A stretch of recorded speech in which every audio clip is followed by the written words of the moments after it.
تو با چه جرأتی میای حرف میزنی هشتگ نه به اعدام میزنی؟ تو اصلا کی هستی که میای ابراز نظر میکنی؟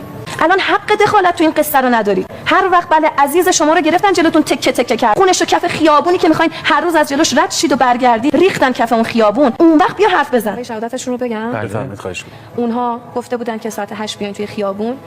این اتفاق میفته آقا رسول، مردم بدونن، مردم بدونید رسول من و امثال رسول من دستشون خالی بود شب 19 دیماه. به خدا که تیر نداشتن. من قسم میخورم به جان خودم، به جان بچه‌هام، به روح شهید، تیر نداشتن. اصلا حکم تیر نداشتن. آقا رسول متوجه میشن که اسلحه نداره، تیر نداره، از موتور پیادهش میکنن، دورش میکنن. به من گفتن هر کسی با هر چیزی دستش بوده زده. زدن. اول میزنن با یه جسم سنگین توی جمجمه همسر من و یه لخت خون مسیر بینی و دهن رو سد میکنن. اونهایی که میان هشتگ نه به اعدام میزنن و شروع میکنن این حرفا رو زدن بدونن چه اتفاقاتی افتاد دیگه. الان از کی دارین دفاع میکنی؟ از اینایی که این بلاها رو سر عزیزای دل ما آوردن؟ بذار بهت بگم چی کار کردن دیگه.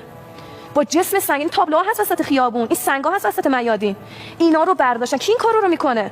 یه آدم عادی میتونه این کارو بکنه؟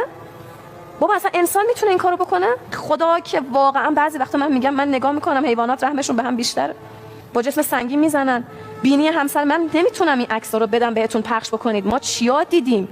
بینی همسر من شکسته بود، به آسفالت کشیده بودن، روی صورتش زخم شده بود، از پیشانی تا این قسمت سر پر از ضربات چاقو بود. کی الان باید بیاد بگه که چه کار بکنید و چه کار نکنید؟ من باید بگم یا اونی که اصلا از این قصه خبر نداره تو خونه خودش نشسته تفریحی گوشیشو میاره بالا یه استوری میذاره؟ میزنن، دنده ها خورد شده بود، گردن شکسته بود، استخونا رو خورد میکنن، ضربات متعدد چاقو. بعد خدا میدونم کار متهم اصلا جوری زده بودن، بعدش هم لگد زده بودن. یعنی من دستام میلرزه وقتی اینا رو میگم. یکی بیاد به من بگه طرف حیوان خانگیش گم شده، چه میکرد برای حیوان خانگیش؟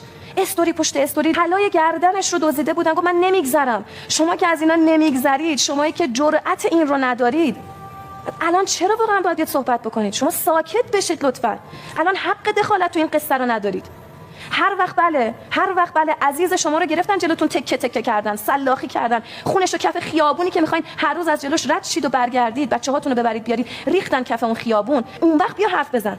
تو با چه جرأتی میای حرف میزنی هشتگ نه به اعدام میزنی؟ تو اصلا کی هستی که میای ابراز نظر میکنی؟